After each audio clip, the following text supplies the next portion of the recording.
এতিয়া মই অসমৰ মুখ্যমন্ত্ৰীক সুধিম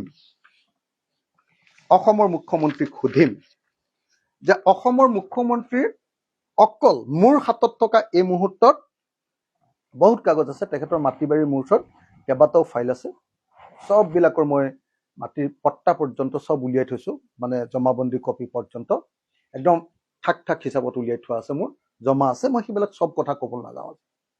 মাত্ৰ অসমৰ মানুহে চিনি পোৱা যিকেইটা বস্তু তেখেতৰ পৰিয়ালৰ, সেই বস্তুকেইটা কোনদিনা, মইতো এইটো 15 চনতে কৰিয়ে দিলো ৰাজহুৱা, এতিয়া তেখেতে মৰাৰ পাছত কৰিব নে কোনদিনা কৰিব, মই অকল এতিয়ালৈকে অসমৰ মানুহে জনা তেখেতৰ সম্পত্তিকেইটাৰ নামটো প্ৰথমতে গাই লৈছো।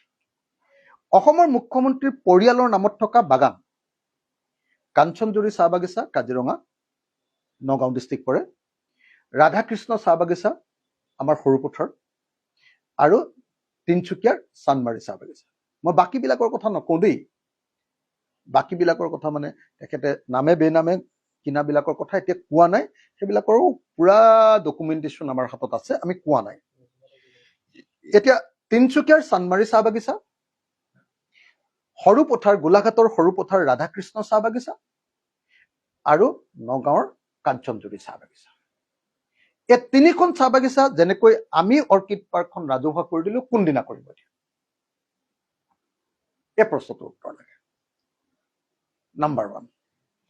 নাম্বাৰ 2, তেখেতৰ সংবাদ মাধ্যম মেডিয়া হাউচ যিকেইটা আছে, মই এটা এটাকে গাই দিছো। নিউজ লাইভ নাম্বাৰ 1, তেখেতেই কৈছে যে আটাইতকৈ বেছি চলা চেনেল নিউজ লাইভ।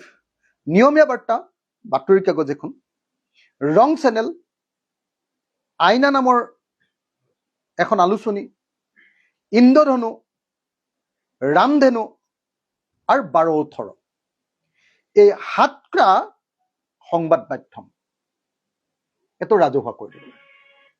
নিউজ লাইফে অকল এতিয়া মালিকৰ কথাই দেখুৱাই থাকে, যিদিনা ৰাজহুৱা হৈ যাব তেতিয়াহ'লে সি নিৰপেক্ষ হৈ যাব। অসমৰ কাৰণে কিমান উপকাৰ হ'ব চাওক, এইটোতো বিৰাট ধুনীয়া উপকাৰী কাম এটা হৈ যাব। গতিকে মই অনুৰোধ কৰিছো যে এই 7টা সংবাদ মাধ্যম, নিউজ লাইভ, নিয়মীয়া বাৰ্তা, ৰং চেনেল, আইনা, ইন্দ্ৰধনু, ৰামধেনু আৰু 12-18, তাৰপিছত টাইম 8 নম্বৰটো টাইম 8, এইটো থাকি গৈছে। টাইম 8টো বহুত চলা চেনেল দেই, এইটোও লাগে আমাক ৰাজহুৱা কৰি, এইটোও লাগে। তাৰমানে তেতিয়াহ'লে আৰু হিমন্ত বিশ্ব শৰ্মা 26ত আৰু হৰাটো কনফাৰ্ম হৈ গ'ল, আৰু এনেই হাৰিব। এতিয়াতো মানে চেনেলকেইটাই যদি তেখেতক ৰাতিপুৱা দিনলৈকে অনবৰতে দেখুৱাই নাথাকে, তেতিয়াহ'লেতো মৰিয়ে গ'ল। তো গতিকে এই 8টা চেনেল আৰু সংবাদ মাধ্যমৰ বাতৰি কাগজ, এই 8টা কেতিয়া ৰাজহুৱা কৰিব। 3 নম্বৰ, মুখ্যমন্ত্ৰী হোৱাৰ পাছত তেখেতৰ 5টা ডাঙৰ প্ৰপাৰ্টি হৈছে মুখ্যমন্ত্ৰী হোৱাৰ পাছত। তাৰ ভিতৰত আছে বন্দা ইণ্টাৰনেশ্যনেল, এখন ইণ্টাৰনেশ্যনেল স্কুল, অসমৰ চাগে বা উত্তৰ পূৰ্বাঞ্চলৰ চাগে প্ৰথম ইণ্টাৰনেশ্যনেল কোৰ্চ IB, প্ৰথম চাগে ইণ্টাৰনেশ্যনেল কোৰ্চ থকা স্কুলখনৰ নাম বন্দা ইণ্টাৰনেশ্যনেল, সেইখন কেতিয়া ৰাজহুৱা। বাণী গ্ৰীণ ৰিজৰ্ট, অসমৰ চাগে আটাইতকৈ দামী ৰিজৰ্ট, য'ত মানে এক ৰাতি থাকিবৰ কাৰণে 50,000 নে 60,000 টকা লাগে, এক ৰাতি থাকিবৰ কাৰণে। কিনো পায় 50,000 মই নাজানো, কিন্তু এক ৰাতি থাকিবলৈ হ'লে 50,000 নে তাতকেও বেছিও আছে হপায়, আছে বস্তুখিনি। বাণী গ্ৰীণ ৰিজৰ্ট, এইটো CM হোৱাৰ পাছত কৰিছে। মেকডোনাল্ডৰ এটা ফ্ৰেঞ্চাইজি কৰিছে, আপোনালোকে দেখিছে চাগে নিউজ লাইফৰ যে কাষতে মেকডোনাল্ড, মানে পৃথিৱীৰ আটাইতকৈ দামী যিটো আপোনাৰ খোৱাৰ যিটো চেইন, মানে খোৱা চেইন, সেই চেইনটোৰ ফ্ৰেঞ্চাইজি, ডাঙৰ ফ্ৰেঞ্চাইজি এটা কৰিছে। আপোনালোকে নিশ্চয় দেখিছে, মই দূৰৰ পৰা দুদিন চাই গৈছো বাৰু, এতিয়ালৈকে সোমোৱা নাই, সোমাবলৈ ভয় লাগে, তো সেইটো এটা। তাৰ পাছত দাৰিগজিত বুলি, এই দাৰিগজিত 107 বিঘাৰ মাটি, এই 4টা। আৰু 5 নম্বৰটো হ'ল গল্ডেন থ্ৰেড অফ আছাম বুলি এটা ব্ৰেণ্ড বনাইছে তেখেতে প্ৰডাকশ্যনৰ, এই আমাৰ হেৰি সূতাৰ, কি ক'ব, মানে আমাৰ পাটৰ আৰু এৰী নেকি, দুইটাই আছে নেকি, golden thread of Assam, golden thread মানে সূতাৰ গোল্ডেন থ্ৰেড অফ আছাম, সোণালী সূতাৰ সোণালী সূতাৰ এটা ব্ৰেণ্ড বনাইছে। এই চাৰিটাটো এই পাঁচটাটো পুৰা মুখ্যমন্ত্ৰী হোৱাৰ পাছত কৰা। তাৰ পাছত তেখেতৰ আৰু ঢেৰ প্ৰপাৰ্টি আছে, মই গোটেইখিনি গাই থাকিব খোজা নাই, আৰু মাটিৰ হিচাপটো দি দিলেতো আপোনালোকো ফ্লেট হৈ যাব, ধামকে পৰি যাব এতিয়া, যিমান মই যদি এটা ফাইল কেইটা উলিয়াই দিওঁ। তাৰপাছত তেখেতৰ বশিষ্ঠ ৰিয়েলটৰ্ছ বুলি এটা কোম্পানীত পুত্ৰৰ নামত শ্বেয়াৰ। তাৰোপৰি তেখেতৰ পুত্ৰৰ 17টা কলিকতাৰ 17টা কোম্পানীৰ পুত্ৰৰ শ্বেয়াৰ, 17টা কোম্পানী। মই গোটেইবিলাক দি দিম, দৰকাৰ হ'লে শ্বেয়াৰৰ গোটেই কাগজ পত্ৰই দি দিম, মোৰ লগত পুৰা ডকুমেণ্টেশ্যন আছে। আপোনালোকে যদি বিচাৰে, কোনোবাই যদি চেলেঞ্জ কৰে, মই দি দিম। তাৰপাছত 17টা কোম্পানীৰ শ্বেয়াৰৰ পাছত বঙৰাত এটা ডাঙৰ কনষ্ট্ৰাকশ্যন চলি আছে তেখেতৰ, 27 বিঘা মাটি, নুমলী জলাহ বুলি এই এলেকাটোত। বঙৰা জানে নহয় আপোনালোকে, এই টিপু লাইটি নে কিবা এটা যে বনাই আছে যে এইটো, তো বঙৰাত তেনেকুৱা কনষ্ট্ৰাকশ্যন এটা চলাই আছে। আজিৰ দিনটোত মই বেছিকে ইয়াতকে নকওঁ, বাকী সম্পত্তিৰ হিচাপবিলাক নামে বেনামে যিবিলাক আছে সেইবিলাকৰ কথা এতিয়া নকওঁ। তেখেতৰ মাতৃ আৰু তেখেতৰ শাহুৱেকৰ নামত থকা শ্বেয়াৰবিলাক, তাৰপাছত আপোনাৰ মাতৃ আৰু শাহুৱেকৰ নামত থকা শ্বেয়াৰবিলাক, তাৰপাছত মই আপোনালোকক আৰু এটা কথা কৈ দিওঁ, আৰু বহুত মানুহৰ নামত নামত আছে, যেনেকে ধানুকা বুলি মানুহ এজনৰ নামত আছে, ৰঞ্জিত ভট্টাচাৰ্য বুলি মানুহ এজনৰ নামত আছে, ভাস্কৰ শৰ্মাৰ নামত আছে, PA এজনৰ নামত ওলোৱা প্ৰপাৰ্টি আছে, কি কয় তাৰপিছত আদ্য চেনিটেৰী নেপকিনছ বুলিও এটা আছে, এনেকুৱা ধৰণৰ। তাৰপিছত AIDCৰ মাটি আছে, JCB ইণ্ডাষ্ট্ৰিজৰ নামত AIDCত। এইবিলাক মই চব কথা ক'ব খোজা নাই, গোটেইবিলাক ক'ব খোজা নাই, আৰু যদি ক'ব লাগে কম, মানে মোক জোকাই থকাৰ কাৰণে কৈছো দেই, মই সঁচাকে এই বিষয়টোৰ পৰা আঁতৰি থাকিব খুজিছিলো। আৰু সেইদিনা যে আচলতে হেৰিয়ালৈ গৈছিলো, তেখেতে কৈ আছে যে মুছলিম হোৱাৰ কাৰণে তেখেতক ছেফগাৰ্ড দিছো, কি কয় এইটো আপোনাৰ USTM। মই আচলতে USTMক ধৰিবলৈহে গৈছিলো। যদি সঁচাকে USTMৰ কাৰণে বানপানী হৈছে, তেতিয়াহ'লে নিশ্চিতভাৱে ধৰিব লাগিব, এই বুলিয়ে কৈছিলো। কিন্তু USTMলৈ গৈ দেখিলো যে নহয়, USTMে মানে যিটো কনষ্ট্ৰাকশ্যন কৰি দিছে, সেইটোত মানে মাটিটো তললৈ নামি আহিব নোৱাৰাকে সেইটো মানে হেৰি কি কয় কংক্ৰিট আৰু হেৰিৰে, সেউজীয়া মানে গ্ৰীণ হেৰিয়ে মানে ঢাকি পেলাইছে। অকণমান সিফালে মাত্ৰ এতিয়া এখন মেডিকেল কলেজ নে কিবা এখন যে বনাই আছে, হস্পিটেল এখন বনাই আছে, তাৰ পৰা ওলাই যোৱা ৰাস্তাটোৰ ওচৰতে এডোখৰ খালি মাটি কাটি থোৱা দেখিছো। সেইটো এই মানে ডাঙৰ ইলেক্ট্ৰিচিটি খুঁটা এটা যে দেখুৱাই আছে, আজি পীযুষ হাজৰিকাকো সেইটো ভিডিঅ' দেখুৱাই দেখিছো। সেই ইলেক্ট্ৰিচিটি খুঁটা সেইডোখৰ ৰাস্তা এটা উলিয়াই নিবৰ কাৰণে সেইডোখৰত এটা কটা দেখিছো। আৰু এতিয়া যিখন হস্পিটেল বনাই আছে, সেই হস্পিটেলখনত এই পাহাৰটোৰ মাথাটো কটা বুলি গম পাইছো। বাকীবিলাকৰ পৰা এই মুহূৰ্তত মানে যিটো তেখেতে দিব খুজিছে যে নহয়, গোটেই গুৱাহাটীৰ ফ্লাডটো মানে এই ঠাইখিনি কি কয় USTMৰ পৰাহে হৈছে, সেইটো নহয়। মানে মিছা কথা কৈ লাভ নাই। USTMৰ মালিকৰ চিনিও নাপাওঁ, জানিও নাপাওঁ, আৰু ধৰিম বুলিয়ে গৈছিলো, কিয় বানপানী কৰিব বুলি, কিয় কৰিব অসমৰ বানপানী। কিন্তু তাৰ পাছত গৈ দেখিলো যে USTMৰ মাটিটোৰ কাষতে DPSৰ মাটি এটা আছে, DPS।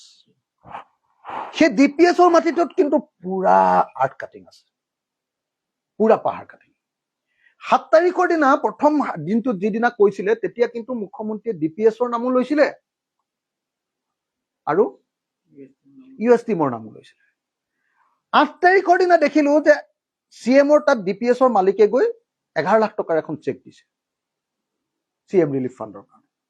তাৰ পিছদিনাৰ পৰা DPSৰ নামটো নাহে।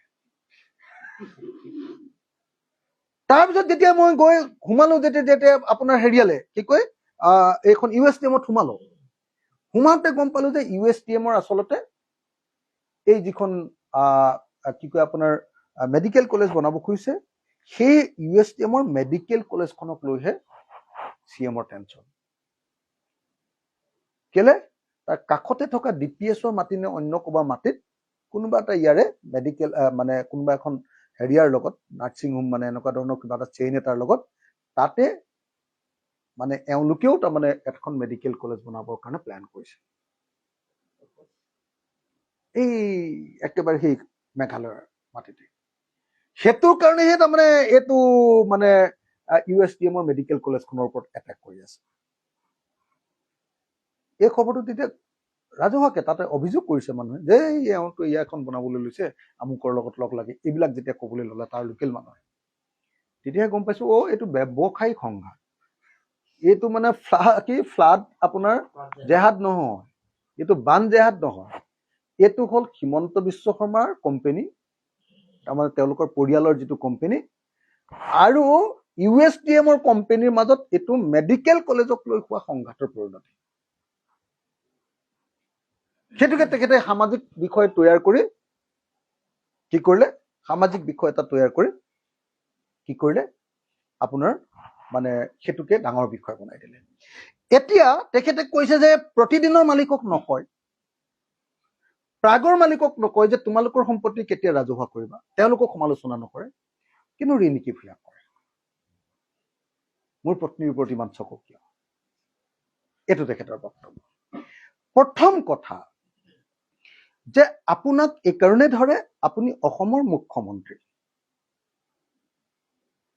এক নম্বৰ। দ্বিতীয় কথা, আপোনাৰ এই যিমানবিলাক সম্পত্তি হৈছে এই সম্পত্তিবিলাক কৰিবৰ কাৰণে আপোনালোকৰ পৰিয়ালৰ একো ইনকাম নাছিলে। বহুতে কৈ থাকে যে ৰিণিকী ভূঞাৰ শৰ্মাৰ দেউতাক কি ইণ্ডাষ্ট্ৰিয়েলিষ্ট আছিলে। আমাৰ ঘৰৰ ওচৰতে ন, এইকণতহে ঘৰটো।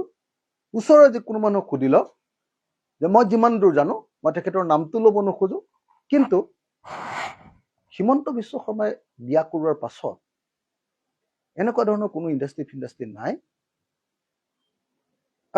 বৰং মই জনামতে সেই পৰিয়ালটোৰ, ৰিণিকী ভূঞা শৰ্মাৰ পৰিয়ালটো বেংক্ৰাপচিহে হৈছিলে, বেংক্ৰাপ্ট হৈ গৈছিলে, বহুত ধাৰ লাগিছিলে আৰু সেইটোক লৈ বহুত কিবা কি খোৱা বুলি আমাৰ ওচৰতে যিহেতু মানুহবিলাকে কৈ থকা।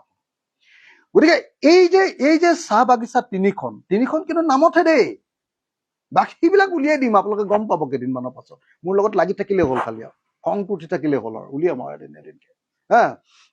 এই তিনিখন বাগান কিনিবৰ কাৰণে পইচা ক'ত পালে? ধনৰ উৎস কি? এই যে কোটি কোটি টকাৰ সম্পত্তি, এইবিলাকৰ ধনৰ উৎস কি? নিউজ লাইফৰ ধনৰ উৎস কি?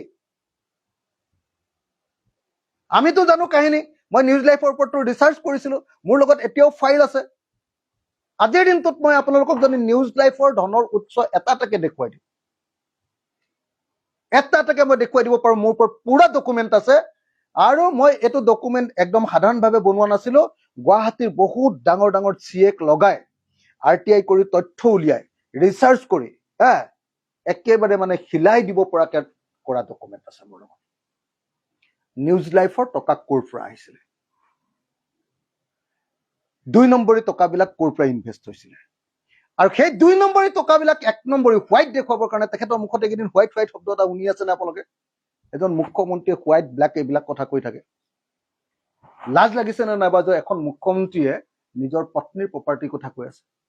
মোক এটা কথা কওকচোন, মই যদি আজিৰ দিনটোত কওঁ, এই ঘৰটো আপোনালোকৰ সন্মুখত মই যিটো ঘৰত এতিয়া সংবাদ মেল দি আছো, এই ঘৰটো যদি কথা কওঁ যে এই ঘৰটো মই ৰাজহুৱা কৰিম, মোক ঘৈণীয়ে 1 চৰ মাৰি দিব। তো বাপেৰৰ টকা কিনিছো নেকি বুলি কব। মোৰ ৱাইফে কলেজত চাকৰি কৰে, লোন লৈ এই ঘৰটো কিনিছে, আৰু এই ঘৰটো যেতিয়া কিনিছে তাত 1 পইচাৰ কোনোবাই যদি গণ্ডগোল উলিয়াব পাৰে, মই গোটেই জীৱন কেতিয়াও সামাজিক কাম নকৰো।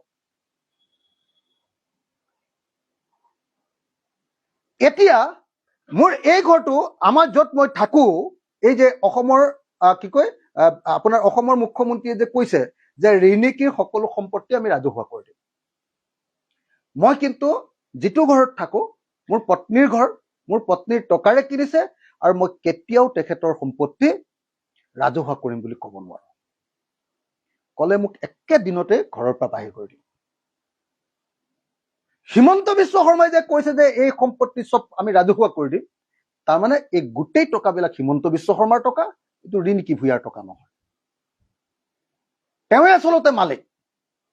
আৰু নিউজ লাইভটোতো কেনেকে বনাইছে, মই আপোনালোকৰ কাহিনীবিলাক যদি লাগে, ইমান ডাঙৰ ফাইল আছে, মই কৈছো নহয়। আৰু সেইটো কোৰ্টত জিকিব পৰা ফাইল, সৰু সুৰা ফাইল নহয়। কেনেকে 2 নম্বৰী কোম্পানী বনাই তেওঁ কিনিছে সেইটো, আৰু তাৰপিছত কেনেকে তেওঁ কেইজনমান বন্ধুক ডাইৰেক্টৰ বনাই ললে, ডাইৰেক্টৰ বনাই লৈ তেওঁলোকৰ যিহেতু টকা আছে তেওঁলোকৰ নামত লোন চোন ললে, তেওঁলোকৰ ফাইল ব্যৱহাৰ কৰি। তাৰপিছত গোটেইকেইজনকে তেওঁলোকক লাট মাৰি খেদি নিউজ লাইভটো অকল পত্নীৰ নামত কৰি পেলালে বা পৰিয়ালৰ নামত কৰি পেলালে। এইটোৱে কাহিনী। এইটোৱে হ'ল তেওঁ ৰাজনীতিক ব্যৱহাৰ কৰি, তেওঁ মন্ত্ৰিত্বক ব্যৱহাৰ কৰি, আৰু তেওঁ 2 নম্বৰী টকা 1 নম্বৰী কৰি কৰা প্ৰত্যেকটো সম্পত্তিয়ে তেওঁ 2 নম্বৰী টকাৰ পৰা আহিছে। প্ৰত্যেকটো সম্পত্তি, এই যে প্ৰত্যেকটো সম্পত্তি মই কৈ দিছো আপোনালোকক, হিমন্ত বিশ্ব শৰ্মাৰ এই যে পৰিয়ালৰ যিটো সম্পত্তি এইবিলাক যে দেখুৱাই আছে, এইবিলাক বিভিন্ন ধৰণে মেনিপুলেট কৰি কৰবাত এতিয়া ধৰক, এতিয়া যে তেওঁ কৈ আছে যে নিউজ লাইভৰ পৰা এনেকুৱা লাভ হয়। আৰে বাবা, আমি নাজানো নেকি নিউজ লাইভটো কেনেকে বনাইছিলা তুমি? আমি কি নাজানো নেকি? হা, নিউজ লাইভৰ নিউজ ভান কি লাইভ ভানবিলাক ক'ৰ পৰা আহিছিল আমি নাজানো নেকি? এতিয়াও মই সেই গাড়ীৰ ডকুমেণ্ট উলিয়াই দিম নেকি? 108 কি কয় আপোনাৰ নিউজ লাইভৰ যিবিলাক হেৰি ভানবিলাক আছিলে, কি কয় আপোনাৰ DSLG ভানবিলাক আছিলে, এইবিলাক ক'ৰ পৰা আহিছিলে? মই এতিয়াও গাড়ী নম্বৰবিলাক উলিয়াই সেই সময়ৰ গোটেই RTI ডকুমেণ্ট মোৰ লগত আছে। খুচৰিবলৈ হ'লে কিন্তু কাহিনী বহুত বেয়া লাগে কৈ যাম। এসময়ততো ৰাজহুৱা কৰি দিছিলো চব, এৰি দিলো, পিছত কিমান লাগি থাকিবা এইবিলাক। মই তৰুণ গগৈ ডাঙৰীয়াই বচাই দিলে ন, তেতিয়া তৰুণ গগৈ ডাঙৰীয়াই বচাই দিলে ন। নিউজ লাইভ, নিয়মীয়া বাৰ্তা, ৰং চেনেল, আইনা, ইন্দ্ৰধনু, ৰামধেনু, 12-18, টাইমেট, এই প্ৰত্যেকটো প্ৰপাৰ্টিৰ যদি ধনৰ উৎস যদি আপোনালোকে বিচাৰিবলৈ যায়, মোৰ বিশ্বাস যে প্ৰত্যেকটো ঠাইতে এটা হোৱাইট মানি দেখাইছে। তেখেতে কৈ থকা হোৱাইট মানি, এটা হোৱাইট মানি দেখাইছে, কিন্তু এইবিলাকত চব 2 নম্বৰী টকাৰ ইনভেষ্টমেণ্ট আছে আৰু পলিটিকেল পাৱাৰ খটুৱাই কৰি আছে। কেইবাজনো ডাইৰেক্টৰ নিউজ লাইভৰ পৰা কেনেকে খেদিলে আপোনালোকে নিজে খবৰ লওক। টাইমেট কেনেকে কিনিলে সেইটো আপোনালোকে খবৰ লওক, বাকী বাদ দিলো। টাইমেটটোতো পুৰা চলা এটা হেৰি আছিলে নহয় জানো, কি কয় আপোনাৰ ৱেব পৰ্টেল আছিলে। সেই ৱেব পৰ্টেলটো কেনেকে বিক্ৰী কৰিবলৈ বাধ্য কৰিলে, মোকতো টাইমেটৰ মালিকজনে চিধাকে কৈছে যে বাধ্য কৰি দিলে মোক, উপায় নাই, মই দি দিলো, ক'ত যাম বুলি কৈছে। কেনেকে প্ৰপাৰ্টি কৰিছে এইবিলাক নাজানে নেকি মানুহে? তাৰ পাছত আপোনাৰ এই যে বাণী গ্ৰীণ ৰিজৰ্ট, চাহ বাগানৰ মাটিত ৰিজৰ্ট বনাব পাৰে নেকি? কেনেকে বনালে? চাহ বাগানৰ মাটিত 10% নে 5% মাটি পাহৰি গলো এতিয়া, মই 10 আছিলে নহয়, 5% মাটিত ৰিজৰ্ট বনাব পাৰি বা টুৰিজিম ব্যৱহাৰ কৰিব পাৰি বা কমাৰ্চিয়েল ইউজ কৰিব পাৰি বুলি বিধানসভাত আইন পাছ কৰি লৈ বাণী গ্ৰীণ ৰিজৰ্ট আগৰ পৰা বনাই আছে, তাৰ মাজতে আইনখন পাছ কৰি লৈ বাণী গ্ৰীণ ৰিজৰ্টটোক লিগেলাইজ কৰিলে পলিটিকেল পাৱাৰৰ জৰিয়তে।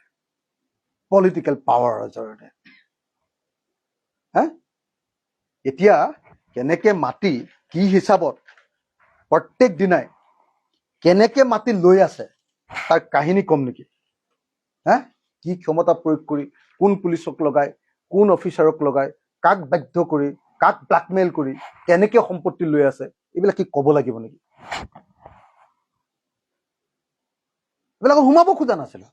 মোৰ নামটো বাৰে বাৰে লৈ থাকিব নালাগে নহয়, আৰু জানিবই লাগে বেলেগ বিলাকৰ নাম লৈ থাকিলেও কোনো একো কৰিব নোৱাৰে। মোৰ নাম যেতিয়া ল'ব নহয়, মোৰ একো নাই, হেৰুৱাবলৈ একো নাই এই পৃথিৱীত, মই যিকোনো পৰ্যায়লৈ গুচি যাব পাৰো। মোৰ হেৰুৱাবলৈ একোৱে নাই, গোটেই পৃথিৱীত ক'তো প্ৰপাৰ্টি নাই মোৰ, সেইকাৰণে মোৰ দম আছে পৃথিৱীত, কোনেও একো কৰিব নোৱাৰে মোক। মোৰ যে দমটো আছে কেলে, কাৰণ মোৰ ক'তো এটাও প্ৰপাৰ্টিয়ে নাই। ইমান দিন আন্দোলন কৰিলো, ইমান দিন আমুক কৰিলো, ভুচুক কৰিলো, অসমৰ ৰাজনীতিত দপদপাই থাকিলো, গোটেই পৃথিৱীত ক'তো এটাও ঠাই নাই। ঘৈণীয়ে যদি কাইলৈ ঘৰৰ পৰা খেদি দিয়ে, পত্নীয়ে মোৰ ৱাইফে যদি খেদি দিয়ে, কাইলৈ মই ৰাজপথত থাকিব লাগিব। মোৰ নিচিনা মানুহটোক জোকাই লৈছে বাৰম্বাৰ নিজে লাজ পাব লাগে নিজে গম পাব লাগে যিটোক জোকাই ল'লে বাঘৰ নেগুৰে কাণ খজুৱা বুজাব জোকাই লৈছে এতিয়া মইতো আৰম্ভ কৰিছো এতিয়া উপায় নাই আৰু মই কৰিবলৈ একদম ইচ্ছা নাছিলে দেই কৰিবলৈ মোৰ একদম ইচ্ছা নাছিলে মই এতিয়াও কওঁ আৰু মোৰ নামটো লৈ থকাৰ কাৰণেহে কৰিছো আৰু এনেকে যদি লৈ থাকে নহয় মই কি পৰ্যায়লৈকে লৈ যাব পাৰো এইটো কিন্তু তেওঁ জানি থোৱা ভাল এতিয়া মই বিধায়ক কৈছো সমষ্টিত কাম কৰিব লাগে CM জনৰ লগত সদায় কাজিয়া লাগি থাকিলে মোৰ কি লাভ আছে সমষ্টিত দিগদাৰ কৰি থাকে একো কাম আগবঢ়াবলৈ নিদিয়ে ডিচিক মোৰ বিৰুদ্ধে ৰাখিছে SPক মোৰ বিৰুদ্ধে ৰাখিছে এটা কাম কৰিবলৈ নিদিয়ে কোনো কামতে একো কামেই কৰিবলৈ নিদিয়ে মুঠতে কিবা বুদ্ধি দৃষ্টি কৰিহে ডেভেলপমেণ্টৰ কামবিলাক নিছো কামটো নিছো কিন্তু চাব মই নোৱাৰো কামটো ঢাল নাই তোৰাল নাই নিধিৰাম চৰ্দাৰ কেনেকুৱাকে বাধ্য কৰি ৰাখিছে আমিহে জানো কেনেকুৱাকে আমাক ক্ষমতাহীন কৰি ৰাখিছে আমিহে জানো